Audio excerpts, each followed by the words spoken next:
Throughout history, Satan has sought willing human partners to further his rebellious plans. By merging with these individuals, Satan has empowered them to lead defiant kingdoms destined for destruction.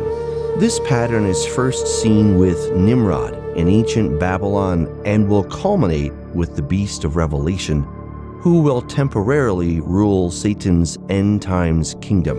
The book of Revelation discusses a coming one-world empire ruled by the beast, an individual that shares key traits with Satan.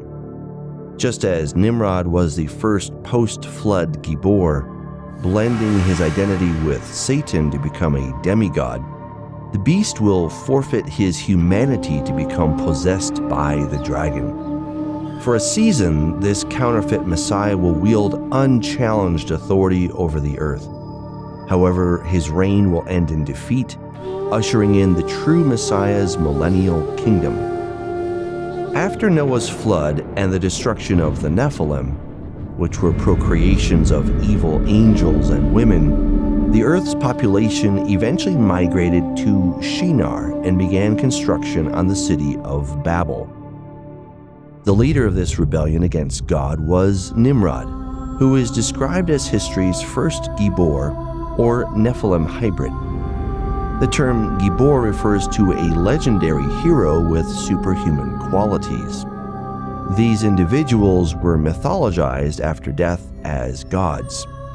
The Nephilim in Genesis 6 also became mighty men who were of old, men of renown. Nimrod was the proto-tyrant who, empowered by Satan, initiated this pantheon of false gods. Nimrod's birth name is unknown, but Genesis labels him Nimrod to denote his rebellious nature. Nimrod means "we shall rebel" in Hebrew, representing his defiance of God. Extra-biblical evidence indicates Nimrod was likely a deliberate renaming of the Mesopotamian god Ninurta, a mighty hunter and warrior. By merging identities with Nimrod, Satan could operate through a human vessel to further his goals. In return, Nimrod was glorified and deified through this demonic enhancement. Together they conspired to organize civilization against God. How might that merger have occurred?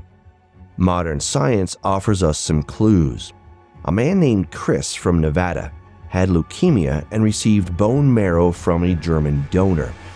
A forensics lab tracked him before and after getting the bone marrow donation. What they found was astonishing. The DNA in Chris's blood began to change to that of his German donor. After several months, even the DNA in his semen had changed to that of his donor. Chris remarked that it was amazing that he could genetically disappear. Satan likely employed some mechanism where he was able to envelop Nimrod and pass on his own DNA, so that Nimrod began to manifest the genetic characteristics of Satan. Nimrod enthusiastically accepted the dragon's offer of power and authority, becoming history's first world ruler. Babel was the original headquarters of his kingdom, which also included cities like Erech, Akkad, and Calneh in the land of Shinar. His realm later expanded into Assyria, where he built major cities like Nineveh. To empower Nimrod, Satan granted him the Tablet of Destinies, which legitimized his reign over the earth. This mysterious tablet represents the divine mandate to rule originally given by the Creator to Adam. After deceiving mankind, Satan usurped this dominion authority for himself. The tablet conferred supreme power to its owner, allowing them to determine the fate of the earth and its inhabitants. Holding the Tablet of Destinies meant that Satan had delegated his rule over the world to Nimrod. In Sumerian texts, the god Enlil, another name for Satan, grants authority over the tablet to his son Ninurta, or Nimrod. This parallels the future transfer of power in Revelation, where the dragon gives the beast his power, throne, and authority. Just as Satan will delegate his power to the end times beast, he previously gave it to Nimrod, the first dictator who founded civilization apart from God. This enabled Nimrod to construct Babel, also known as Babylon, Satan's early attempts at a global kingdom on earth. Babylon later appears in the Bible as an arch enemy of Israel and a symbol for the world system opposed to God. After consolidating his power over mankind, Satan sought opportunities to taunt God and vindicate himself. One way he did this was through the Akitu festival celebrated annually in Babylon. The ceremony involved the king and high priest going through a series of rituals, including a reenactment of creation mythology. In the myth, it was said that Enlil had usurped the Anu-ship from Anu, that is, the rights and prerogatives over the affairs of men. This is something echoed in the Bible.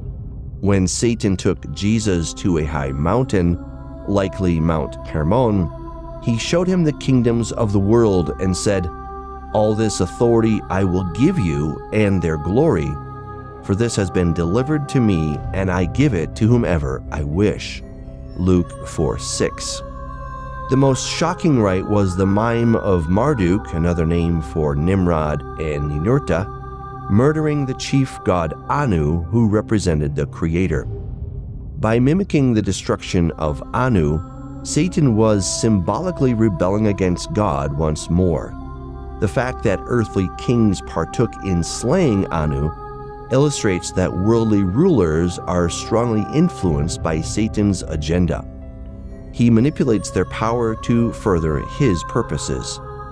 The festival also involved the reading of the Enigma Elish, which told the story of Marduk taking the Tablet of Destinies and overthrowing the old gods.